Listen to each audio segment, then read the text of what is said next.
Fala, meu pessoal, tudo bem com vocês? Estamos com mais um conteúdo, mais uma notícia para vocês. Então já mete o dedo no like aí, se inscreve no canal, que vai estar ajudando muita gente aí.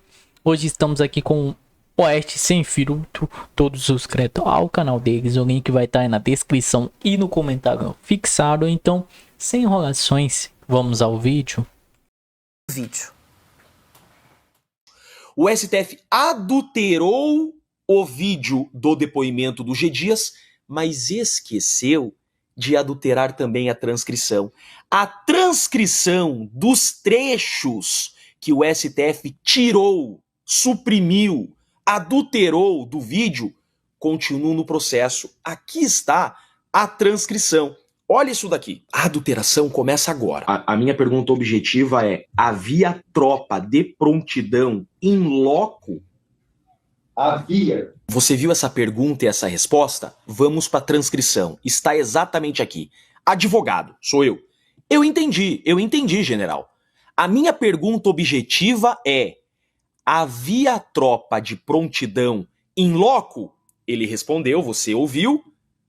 Havia. Só que daí, o vídeo dá um pulo de 3 páginas de transcrição. Veja. Por favor, a defesa do Coronel Câmara. Olha só, o vídeo parte daqui, havia, página 32, e é suprimido até a página 35, inclusive no meio da frase. Olha só, o senhor ministro Alexandre de Moraes, relator, suprimiram até essa parte aqui, e ele volta aqui o vídeo, ó, do havia até aqui.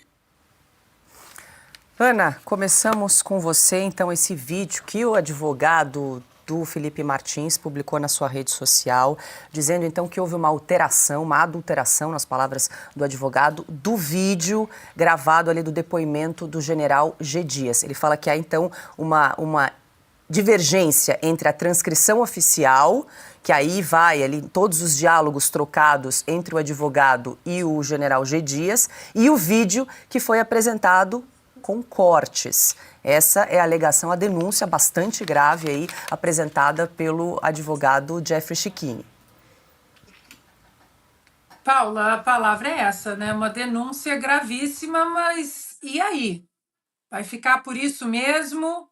Ou vai ter, né, um erramos? Não, tá aqui o outro pedaço que faltou. E o que levanta diante dessa denúncia para todos nós é o que mais foi editado, já que o ministro Dias Toffoli disse com orgulho: nós somos os editores do Brasil, né? O STF, os ministros do STF. Ora, nós somos os editores do Brasil. O que mais foi editado? O pendrive do presidente Bolsonaro, que foi encontrado no banheiro. O pendrive não tinha nada ou não tinha nada porque o presidente Bolsonaro disse que o pendrive não era dele, que ele nunca soube mexer com o pendrive.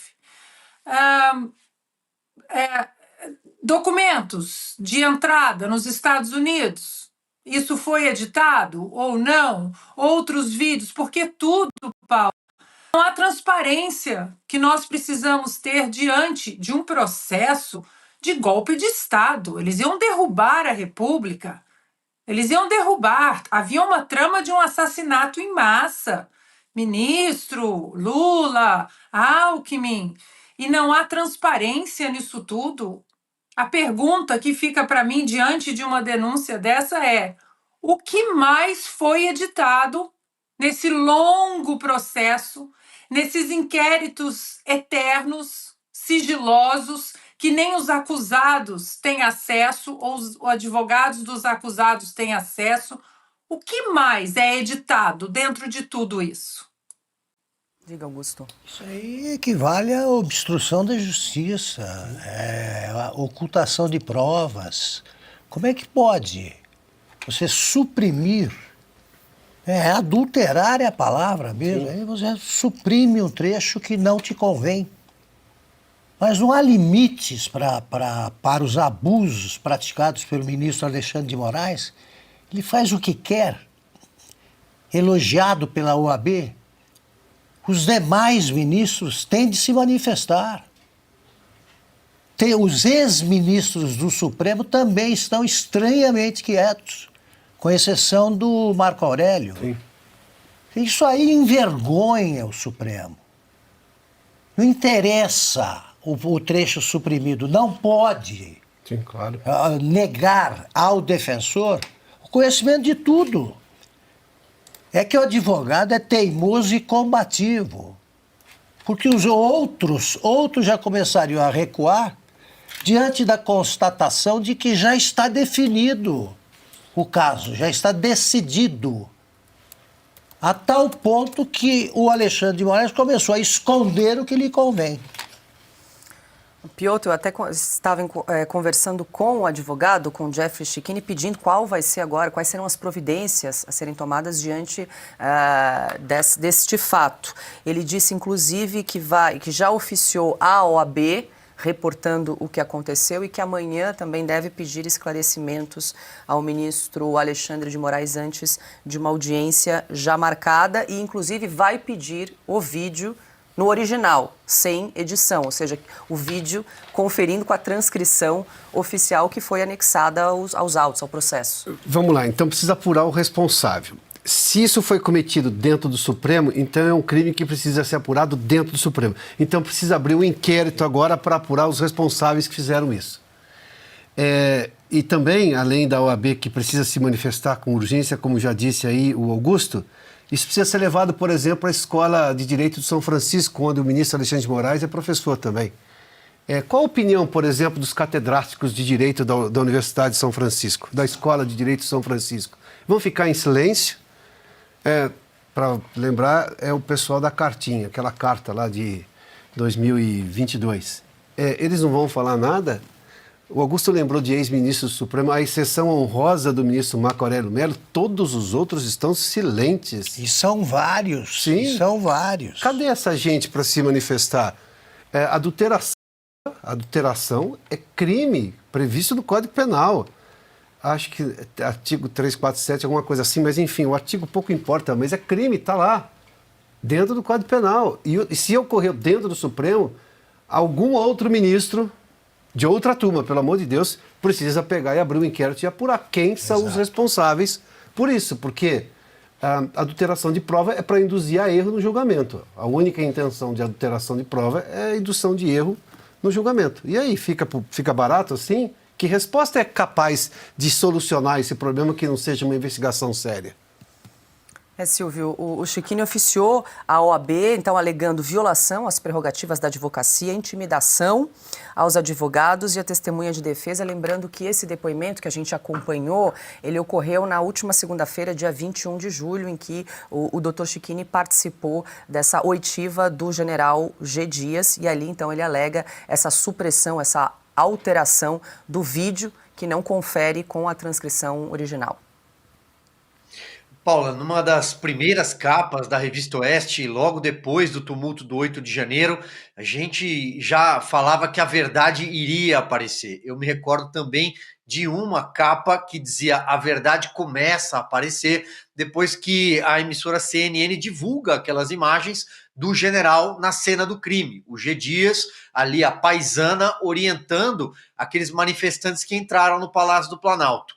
E a CPMI, que funcionou no Congresso Nacional, apesar de completamente aparelhada, uma CPI formatada para proteger o Flávio Dino, não à toa, a Elisiane Gama, até hoje não se sabe como foi escalada como relatora daquela CPI.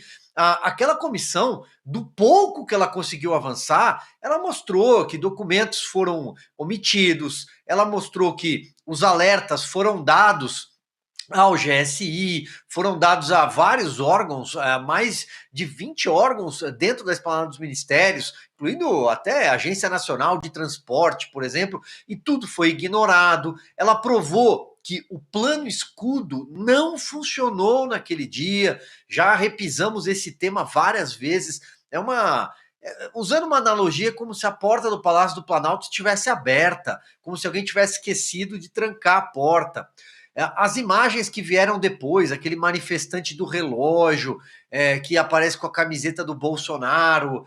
Bom, é uma sucessão e só a história, só o tempo vai mostrar o tamanho da farsa. O golpe nunca existiu. O que houve foi um tumulto generalizado, uma catarse, como o ministro José Múcio Monteiro já disse, como outras autoridades já apareceram para se manifestar nesse sentido, pessoas lúcidas, com a cabeça no lugar. Houve uma catarse, um tumulto, e alguns infiltrados, esses sim, vândalos profissionais, promoveram um quebra-quebra. Foi isso que aconteceu. A partir daí veio a tese do golpe para tentar se chegar ao presidente Bolsonaro. E mesmo nesse caminho já para se chegar ao presidente Bolsonaro, e agora estamos vivendo dias mais tensos em relação ao presidente que pode, inclusive, ser preso, está preso a uma tornozeleira sem condenação, né? Censurado, numa democracia que está por um fio no Brasil. O episódio Felipe Martins, que nós falamos com muita frequência aqui, com a investigação acontecendo nos Estados Unidos, que a Ana acompanha com muito esmero, né, com muito cuidado, porque lá a fraude pode ser comprovada, supressão de trechos, testemunhas que foram recusadas, algumas testemunhas que foram apresentadas e recusadas, e finalizo, uma delação que é o único pilar de toda essa acusação que não parou em pé, né, do tenente delator Mauro Cid. A partir daí, a pergunta que fica e o conjunto probatório existe? Ou o conjunto probatório inteiro está a tese da árvore envenenada, né? O conjunto inteiro probatório está envenenado do pouquíssimo que tentou se colocar ali tijolinho em cima de tijolinho.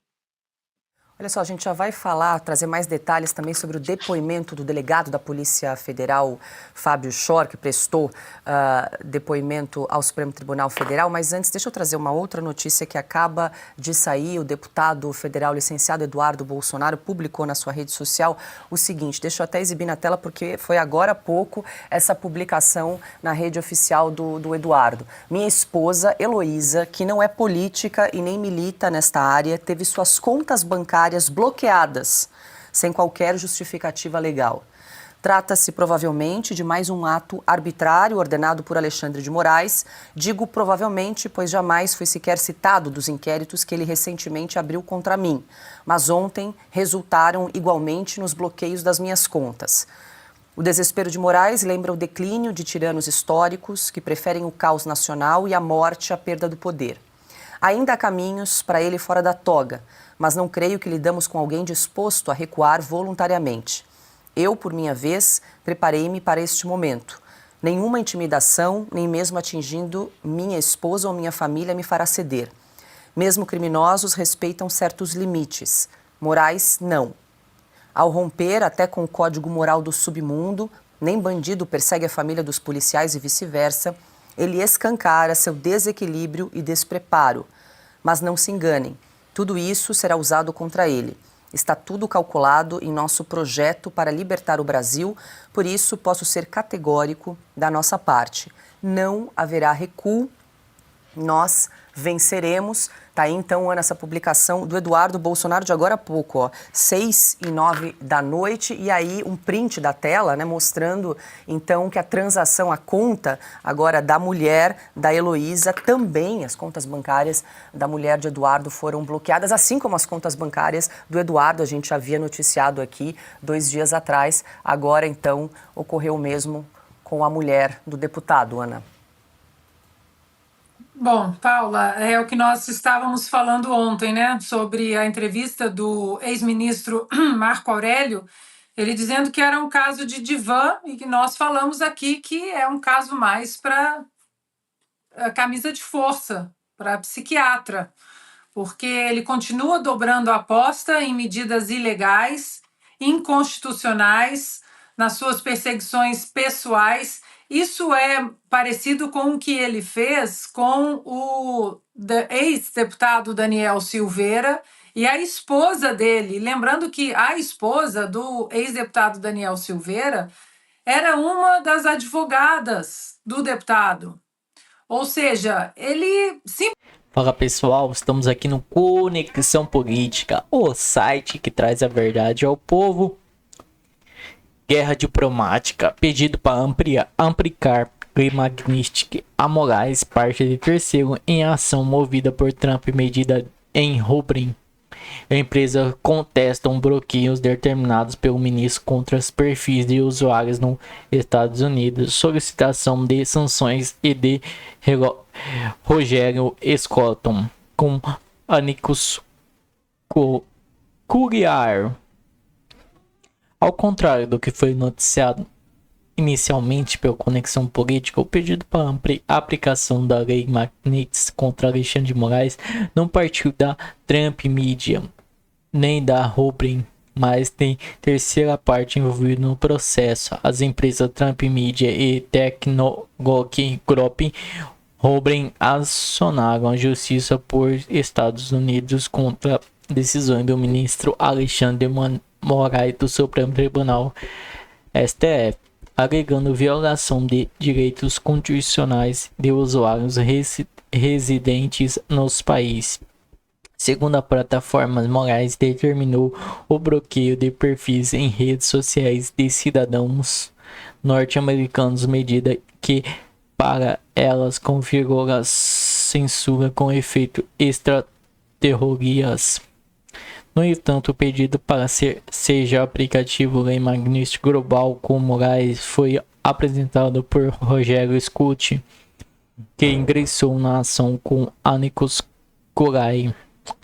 Ele solicitou que o tribunal encaminhe ao Departamento de Estado Europeu a evidências constantes do atos para avaliação de possíveis sanções ao ministro do STF e a outros integrantes da corte. Pessoal, não foi Trump que já veio com a lei magnística aí, que não foi ele que tá dando a ideia, já tá vindo de outras pessoas, então quer dizer que pode sim vir a lei magnística aí para Moraes. Mesmo Moraes tomando aí o impeachment aí, que ele vai tomar logo, as consequências vão chegar na mesa dele. Não importa, pode demorar, pode ser agora que ele tá aí, o Congresso está lutando para trazer o impeachment, ou pode ser depois, mas a cobrança vai chegar para ele, né, pessoal? Mesmo a cobrança chegando, o impeachment chegando, ele perdendo isso, a lei magnística ainda pode chegar quando ele for condenado e ele perder tudo, seus direitos de juiz, tudo, perder todo o seu dinheiro nos bancos, para ele aprender, sofrer o que ele fez com as outras pessoas aí, né, pessoal? Congelando o banco, congelando dinheiros da conta das pessoas e deixando elas na miséria, pura humilhação. Então ele tem que sofrer isso também, pessoal. Então, pessoal, vou encerrar o vídeo por aqui. Deixa o like aí, não se esqueçam de se inscrever, ativar o sininho de notificações aí para estar notificando todos os nossos vídeos para você. E até a próxima.